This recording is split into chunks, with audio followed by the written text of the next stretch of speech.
Assalamualaikum warahmatullahi wabarakatuh.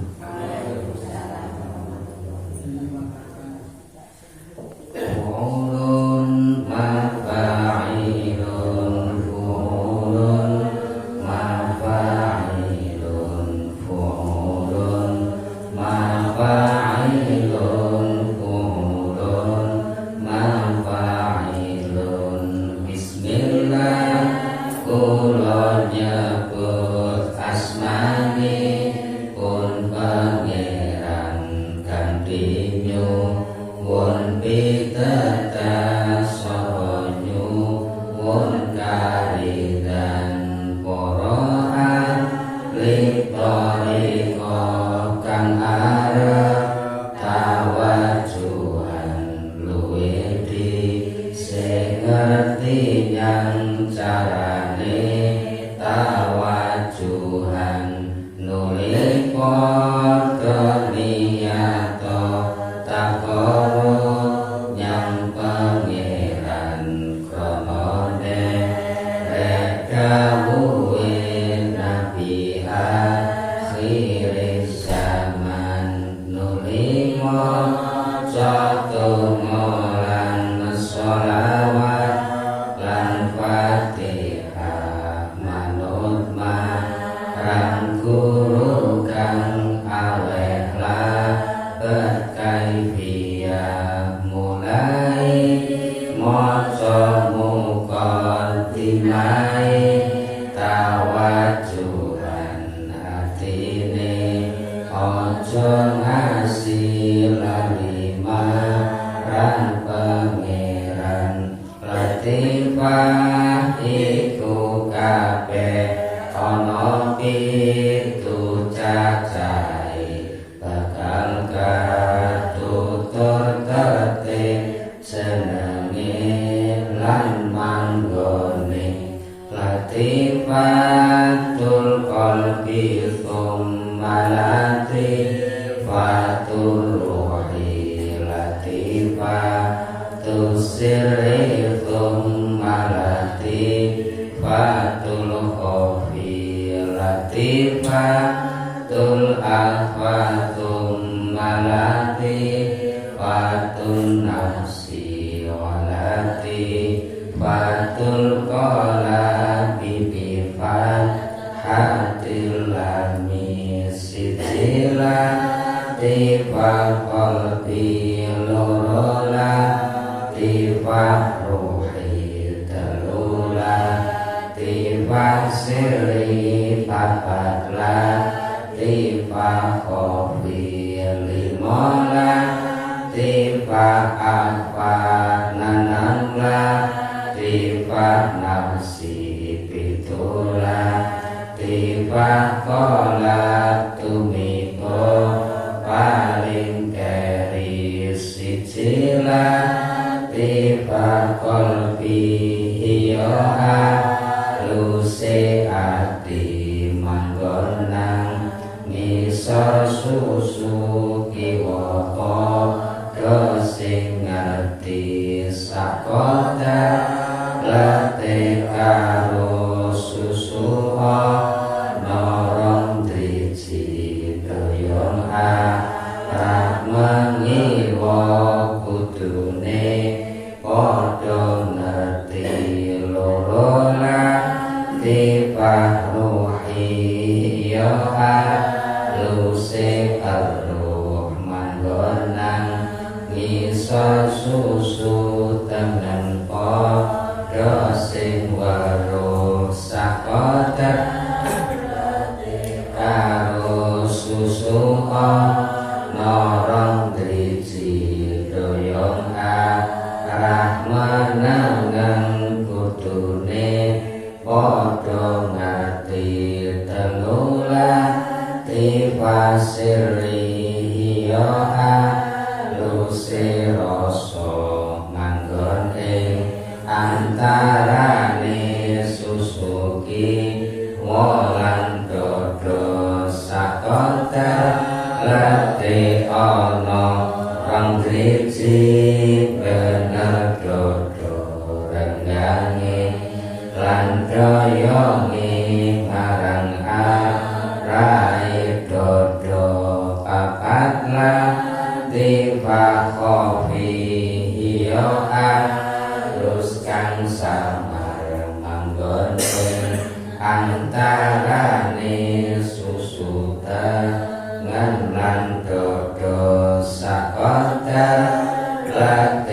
ana rong driji bener dodo renggange lan doyonge marang arai dodo limolan tiba apa aluskan luwe samar papane jejeg manggon ana tengahe dodo nanambah tiba nafsi yo aluse udeg manggon antarane mripat loro jejeg pitulah tiba kolam aluse kabeh badan wiwit saka sirah teka wujude dramakan. Para rawuh sedaya hadirin wa hadirat mujahidin mujahidat khotaman kewajiban ingkang kita muliakan. Alhamdulillah wa syukurillah wonten ing siang menika kita sami tasih kaparingan kanikmatan kesehatan kesarasan saged nerasaken wadifah kita rutinitas kita ngawontenaken mujahadah khotaman kewajiban saben-saben dinten Kamis. Mugi-mugi kita sedaya tansah pikantuk keberkahan rahmat hidayah saking Allah Subhanahu wa taala. Mangko kita sedaya tansah pangageni dados muridipun Romo Kyai Haji Ahmad Alwani, minggatipun dados muridipun Sultanul Auliya Syekh Abdul Qadir Al-Jailani radhiyallahu anhu saengga pinaringan slamet wilujeng ing donya ngantos dumugi akhirat. Allahumma amin.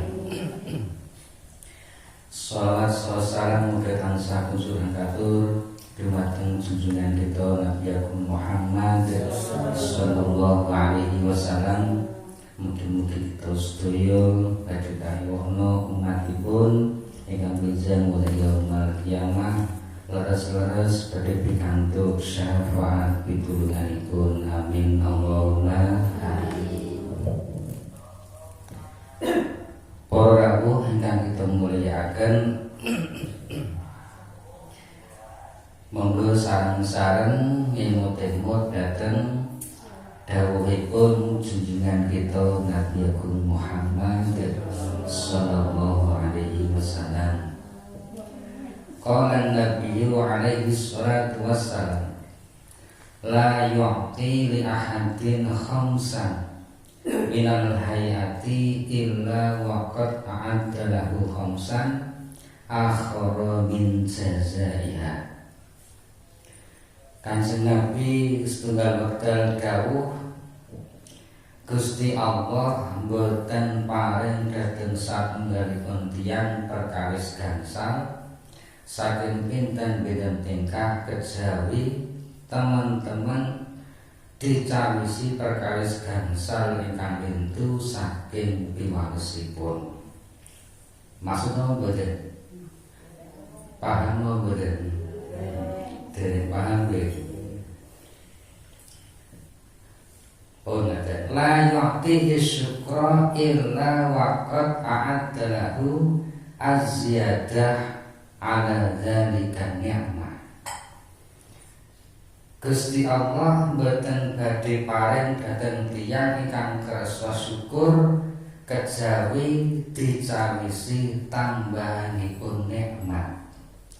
Nah, kita sedaya asal kersa syukur dhateng Allah, mensyukuri napa mawon kang nikmat ingkang dipun paringaken dening kita sedaya, mongko Allah sampun maringi tambahanipun nikmat.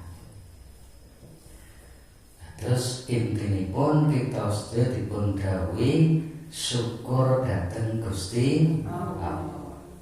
Menawi kita syukur nikmatipun Allah badhe dipun tambahi. Mila la in syakartum la azidannakum wala in kafartum inna adzabi lasyadid. Nah syukur menika dipun sebataken tasarrufun ni'am li ibadatillah. Gunake kanikmatan kangge ningkataken ibadah. Kita sedaya dipun paring kesehatan, kesarasan kangge ibadah, kangge salat, kangge wiridan. Termasuk dinten menika kita sedaya dipun paring kesehatan, dipun paring kesarasan kangge nindaki khotaman kewajiban. Niki maknanipun kita sedaya syukur dhateng Gusti Allah. Syukur itu kangge nambahi ibadah, kangge ngantepaken anggen kita sami ibadah. Nah, menawi kita sedaya kersa mensyukuri nikmatipun Allah, nikmat badhe dipun tambahi. Jenengan tindak mriki minangka syukur dhateng Allah, mula ten mriki nggih dipun paring nikmat ingkang kathah. Nggih napa mboten? Nikmat sing ketingal nggih dipun arupi unjukan enten bolu pret, wonten legendar. Nggih napa mboten? Niku sing tengene nikah napa? Iku nek bayar. Sing tengene nikah niku napa ketan. Sing dipun bundel godhong apa? Niki makin nek wangsul saking mriki nggih do daftar bayar karo mboten. Kula unjukane 11, dene kalih, dene 3, ngeten napa mboten mangke. Kula niki sedaya nikmatipun Allah Subhanahu wa taala diparingi bonus semonten kanthah. Ewa semanten nggih ana sing dereng kersa mangkat. Nggih napa mboten? Sing mangkat ini pun nikmatipun kathah. Nggih.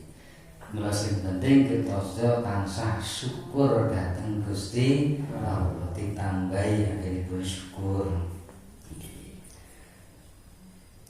Ingkang kaping kalih wala yu'tihi du'a illa waqad a'addalahu al-ijabah. Gusti Allah mboten badhe paring dhateng tiyang ingkang purun donga kejawi sampun dipun sawisi ijabahipun donga, mandinipun donga. Mula kita sedaya tansah dipun dawuhi donga terus dhateng Gusti Allah. Mula kita sedaya saben dinten sedina sedalu ndonga kaping 5 mboten krasa nggih napa mboten? Napa rupinipun nindakaken salat gangsal as-shalatu hiya ad-du'a. Salat menika minangka donga. Mula bar nalika kita setakbir Allahu Akbar sing diwaos napa?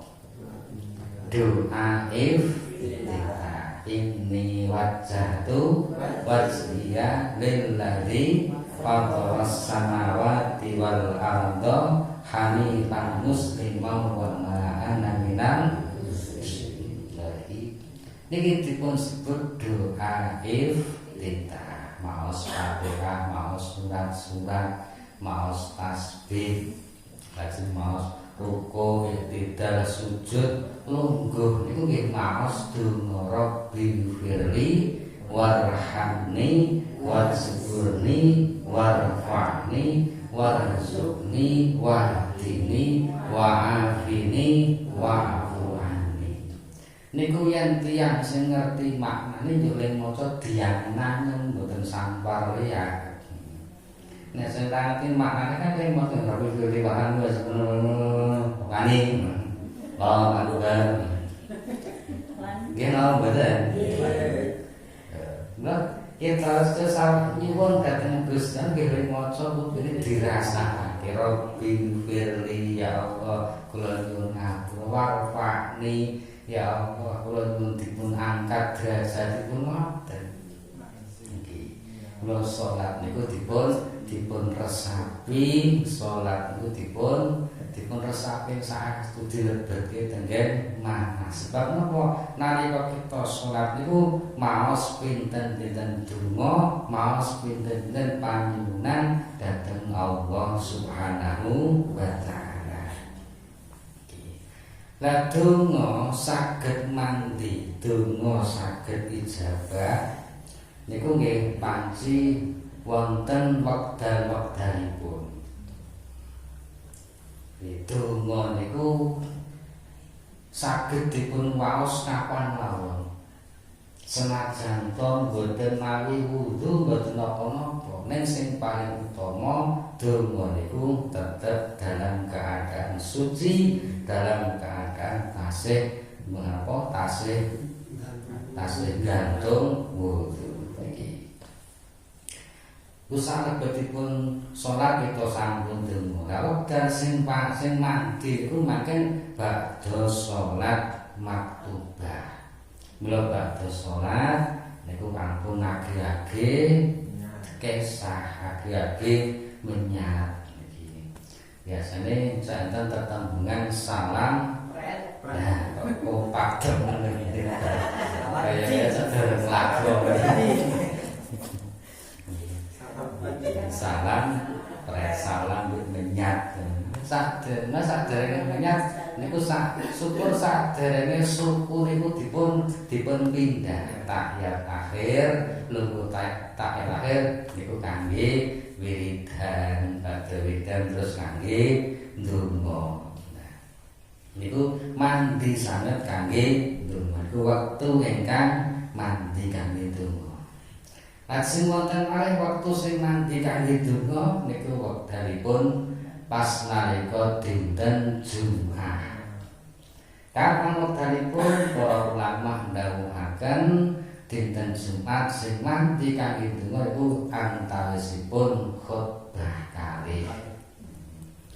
Terus nalika khatib muadzin maos sholawat khatibipun lenggah iku jenengan teng wiking donga niku wektu sing mandi kangge donga niku mboten namung pas nalika Jumat akhir bulan Rajab boten nggih Rajab akhir Jumat akhir bulan Rajab niku langkung mandi malih nggih saben-saben Jumat nggih ngoten niku.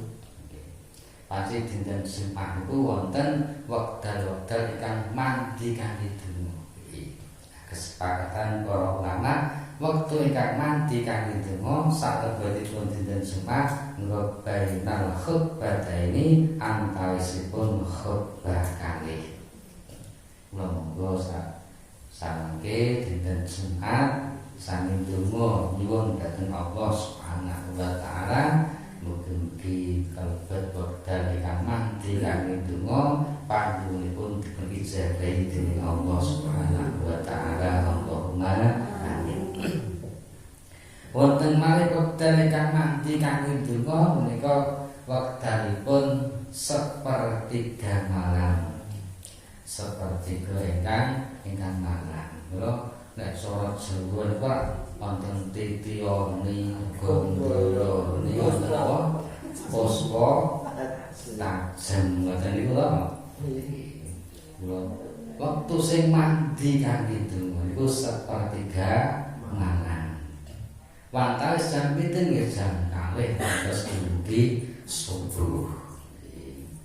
Kula nate mireng Kiai dawuhaken malih wektu sing mandi kangge donga ya bareng karo kluruke jago sing pertama. Monggo kene iso jagone lekro jam 11. Kene ge ana apa? Kula nggih nate mireng dawuh tiyang sepuh malih kapan jam 11 kok ana jago kluruk berarti ana rondo meteng. Ora karo karuan suwe-suwe.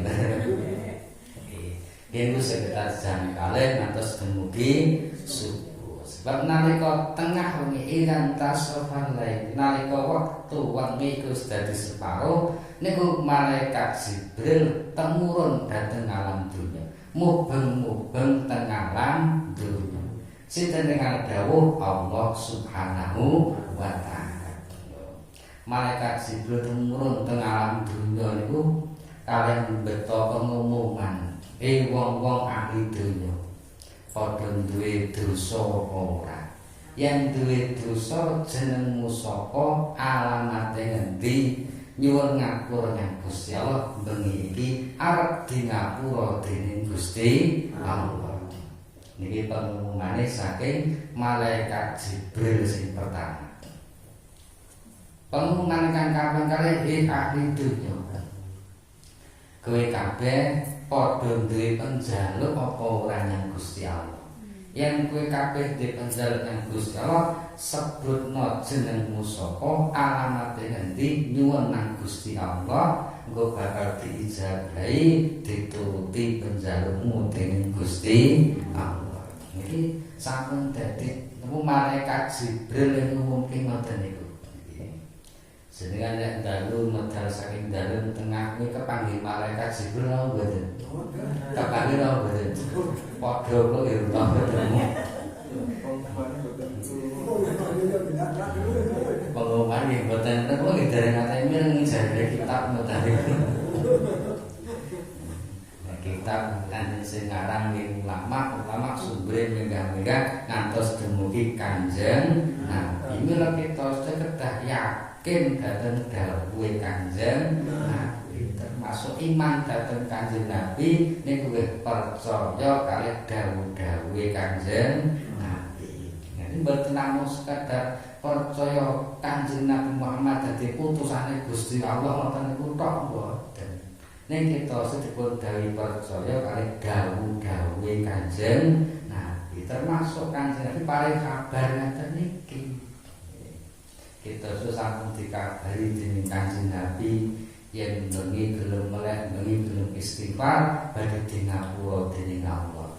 Dalu duwe penjaluk ndonga nuwun dhateng Allah iku badhe dipun ijabahi dening Gusti Allah. Nggih. Utaune astajib lakum.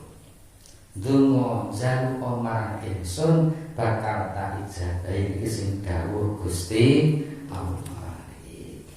Para rawuh ingkang kita muliakan, niki jane wonten gangsal ing kula atuke kalih riyin sing 3 iki Kamis ngajeng enggal kampung.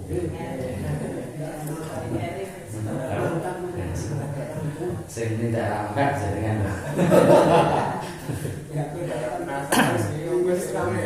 Dirampung-rampungke sebenarnya serampung rarang mandat lah. Monggo saran-saran sambil kita terasakan khataman kewajiban. Ila hadratin Nabi sallallahu alaihi wasallam wa alihi wa ashabihi sayyidina ila umul Fatihah. A'udzu billahi minasyaitonir rajim. Bismillahirrahmanirrahim. Alhamdulillah.